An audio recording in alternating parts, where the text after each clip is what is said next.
제가 지금 오늘 중심적으로 하려고 하는 얘기는 주역을 제가 49년 동안 연구를 했고 다른 분들도 주역을 어마어마하게 연구를 했는데 주역에 없는 내용이 있어요. 주역에 없는 메시지가 뭐냐? 그게 바로 공자님의 고민인데 도의 목적과 이상이 뭐냐? 그걸 알 수가 없다. 도의 두 번째는 뭐냐면은 자동화 프로그램으로 안 되는 거. 주역 얘기하다가 무슨 생뚱맞게 자동화 프로그램 얘기를 하냐. 네? 이 도라는 것이 사실은 자동화 프로그램이에요. 그렇지 않습니까?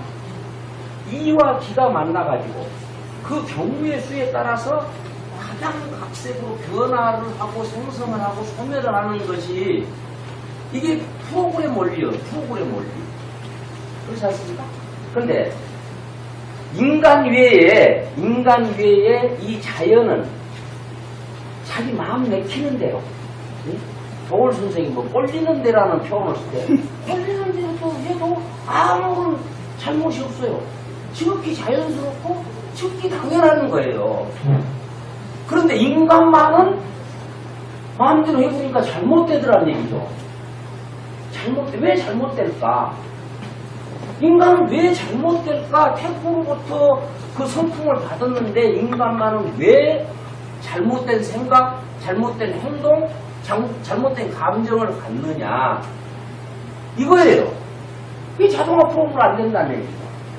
그래서 이 내용이 지금 그 태계위양과 기대승 간의 그 싸움이 그러한 내용들입니다. 사실 왜 잘못되냐?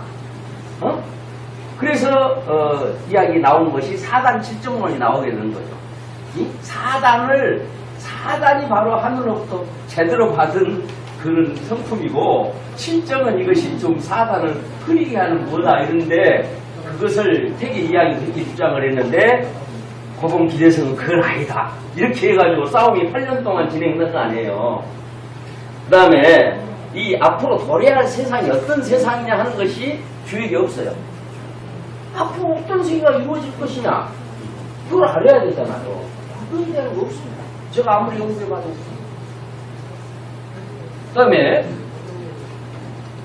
인간의 존재 목적이 도대체 뭐냐? 사람이 왜 살아야 되고 왜 살게 됐느냐 도대체 어떻게 살아야 되는 거야? 그게 대사상가였던 공자님이 이거에 대한 고민을 하신 거예요. 그 다음에 공자님의 고민이 결과적으로는 공자님께서 주역책을 얼마나 연구를 하시냐면 말년에 주역책을 이렇게 엮은 그 가죽끈이 3번이나 달아져서 끊어졌으면 얼마나 많이 주역책을 읽었다는 이야기예요. 그 정도로 읽고 나서 마지막 탄식이 뭐냐 하면 조문도 석사가이 아침에 도를 깨달으면 저녁에 죽어도 괜찮겠다 이거예요. 그러면 공자님이 도를 깨달았다는 얘기예요? 못 깨달았다는 얘기예요? 못 깨달았다는 얘기예요. 그런데 무슨 지금 공자님의 말씀 갖다가 오늘의 사상에는 잡기를 해갖고 훈련이 맞았느니 해야 되겠어요? 되지 않느냐. 근데 유감스럽게도 우리나라의 500년 이 역사, 유림비의 사상이 뭐냐면 네가 한 말이 공자님 말씀이냐 아니냐 주자가 했던 말이냐 아니냐 이것 갖고 싸움을 했다니까. 공자님 말씀보다 더 훌륭한 말씀이 얼마든지 나올 수 있잖아요. 그럼에도 그래. 그럼 거기 유교만 그랬나요? 기독교도 마찬가지야. 기독교. 무슨 새로운 말씀 하나 나오면은 이게 성경 어디가 있어? 예수님이 그렇게 말했어? 하면서 그놈 잣대 돼가지고 너 틀렸어. 너는 이단이고 넌 응? 막 아까도 그런 표현이 나왔는데 죽여야 돼? 이렇게 간다 이거죠. 그러면 도란 도대체 무엇이냐? 도가 이 도를 주역책에 그렇게 써 있습니다. 주역 개사편에 이름 일량 지위도다. 이름과 한 음과 한 양은 곧 도다 이거죠. 음과 양이 만나서 모든 조화를 이뤄가는데 그 조화가 무조건 되는 것이 아니라 질서정연하게 원칙적으로 주의적으로 이렇게 간다. 그래서 도라는 표현을 쓰는 겁니다. 길이 있다. 음과 양이 가는 길이 있다는 거죠. 그러면은 이 도는 뭐냐? 도야자는 언야다. 도는 곧 언이다. 말씀 언자잖아요. 그러니까 도는 곧 말씀이다. 이런 표현. 그런데 여기 기독교에 가신 분들은 이게 지금 반갑죠. 요한복음 그 첫 페이지에 보게 되면 태초에 말씀이 계시니라 그랬어요. 이 지금 주역에도 도가 곧 말씀이고 또 이게 성경에도 지금 말씀이 나오는데 여러분 이 말씀이라는 내용이 지금 제가 여러분에게 이야기한 이것이 여러분 귀에 들리는 이런 말씀일까요? 어떻게 생각하십니까?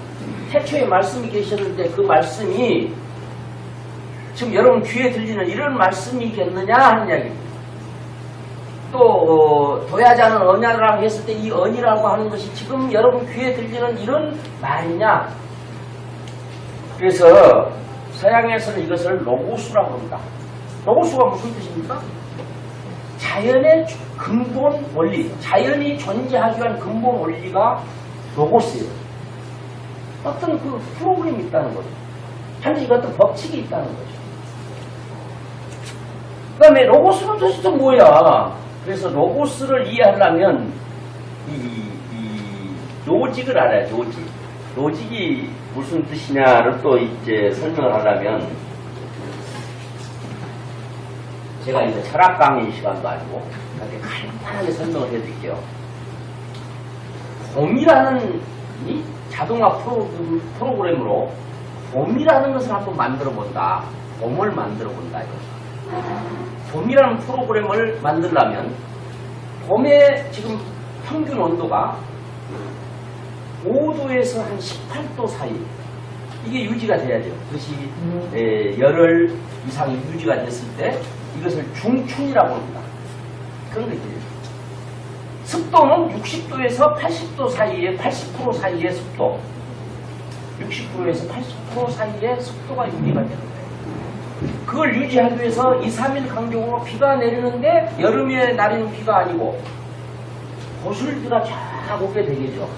새싹이 나는데 강한 비가 뿌려버리면 새싹이 부러져 버리니까 그게 나오는 거예요. 만들어야 된다는 거예요. 그러면 5도에서 18도 해당되는 그런 평균 온도가 10일 이상 딱 지나가게 되면 한쪽에서는 꽃망울이 이렇게 쫙 터지기 시작해서 꽃이 피어나는 거예요. 그런데 또 한쪽에서는 이 나비의 나방, 애벌레가 여기에 이제 겨울에 가만히 있었던 놈이 온도가 그 정도 되니까 작동을 하기 시작해요. 피가 돌기 시작해요. 신경이 돌기 시작해요. 그래가지고 이놈이 한쪽에서 꽃이 이렇게 피어남과 동시에 이쪽에서는 나비가 날아오르게 됩니다. 근데 이놈이 한번 유심히 살펴보세요. 망설이지 않고 그대로 꽃을 향해서 직행을 해요. 어떻게 직행을 하게 됐을까? 꽃은 피울 때 나 꽃 피었어 하고 신호를 보내는 거예요. 에? 파장을 보낸다니까? 전파를 보내는 거예요. 그러면 이 나비의 지금 수신기가 꽃 피었다는 신호를 듣는 거예요. 그 신호가. 그 수신할 수 있는 접수 그 기능이 있어야 되잖아요. 우리가 이 휴대폰에도 영상을 찍을 수 있는 휴대폰이 안 돼 있으면 영상 못 찍잖아요. 그걸 계속 어플이 돼가지고 하는 거란 말이에요. 하는 것처럼 나비가 수신을 해가지고 꽃 피었다는 쪽으로 쫙 가는 거야. 그냥 바로 직행을 해요. 우리가 볼 때는 여기서 여기인데 나비 입장에서는 여기 산 하나 넘어가는 거예요. 이것을 조금도 헤매지 않고 바로 이리 간다니까. 가서 보니까 뭐가 있어요? 꽃이 피었단 말이에요. 꽃의 색깔을 볼 수 있는 또 수신 기능이 있어요. 꽃 있는 데를 가니까 향기가 나. 향기를 또 맡을 수 있는 것이 있어요. 그러니까 그 다음에 꿀 냄새가 나서 꿀을 딱 들어가니까 이 나비 구조가 어떻게 됐습니까? 수술과 암수를 수정할 수 있도록 그 발이라든가 이런 것들이 구조가 그렇게 됐어요. 그것이 자연적으로 우연이 됐을까요? 자동화 프로그램이라는 표현을 쓰는 것은 그것은 우연이 되는 게 아니다. 그걸 만든 사람이, 만든 분이 먼저 프로그램으로 만들었다 이거예요. 프로그램. 먼저 구상을 해갖고 만들었기 때문에 그게 가능한 것이지 그냥 제멋대로 돼요? 그거 있을 수 없는 이야기야. 있을 수 없는. 그래서 이제 그런 의미야. 그 말씀이라는 것은 사실은 프로그램 언어라 이런 얘기입니다. 제 이야기는. 여기 지금 컴퓨터가 있잖아요. 이 컴퓨터라는 놈을 부려먹으려면 컴퓨터 언어로 부려야 돼요. 그 컴퓨터 언어로 우리는 쉽게 할 수 있도록 우리말로 지금 저 입력을 하잖아요. 근데 우리말로 지금 야, 이 열어라. 지금 대한민국을 한번 참 감정해달라. 또는 봄을 한번 알고 싶다 했을 때 이걸 하는 순간 프로그램 언어로 변환이 돼가지고 프로그램의 명령을 하는 거예요. 네? 그 변환 프로그램이 사실은 윈도우고 뭐 이런 프로그램, 그런 프로그램들이 없을 때는 이 컴퓨터와 대화할 수 있는 언어를 한참 공부를 해야 돼요. 옛날에 286 시대, 186 시대 그때는 프로그램 언어를 모르면 저 컴퓨터를 다룰 방법이 없어. 그러니까 여기서 말하는 얘기는 태초에 말씀이 계셨느니라 하는 그 내용은 하나님이 이 세상을 만들 때 했던 말씀이 아니라 그 프로그램 그 내용이란 말이에요. 프로그램 바로 언어란 얘기예요. 네? 그것이 서양에서는 말씀이라고 했고 우리는 도라고 했고 도의 근원이 태극이다 이 말이죠. 태극. 그래서 도가 이루어지는 세계상은 어떻게 됐을까? 이걸 알 수가 없어. 그래서 공자님은 누구를 기다렸냐면 진인을 기다렸어요. 공자님이 사실은 가장 즐겨 쓰는 말은 군자였어. 군자. 군자는 이래야 되고 뭐 소인은 이렇고 하면서 군자를 많이 참 말씀하셨는데도 불구하고 공자님이 정작 기다린 것은 군자를 기다린 것이 아니고 진인을 기다렸단 말이에요. 참 진짜 사람이자. 진인이 누구냐 하면은 도성인승한 사람. 본래 하나님의 프로그램대로 완성된 사람이 진인이에요. 하나님이 본래 만들고 본래 이상하셨던 그 남성, 그 남자, 그 여자 이게 바로 진인이라는 거예요. 진인. 예? 그 진인을 기다렸다 이 이야기입니다. 그러면은 저는 이 태극기에는 공자님의 고민을 공자님의 그 의문의 답이 태극기에 있다 이거예요. 제 주장은. 예? 그럴 수 있을까 하고 제가 지금 밑에 캡션을 붙여놨잖아요. 이제 지금부터 그런 내용이 들어있는가를 한번 알아보자 하는 그런 이야기입니다.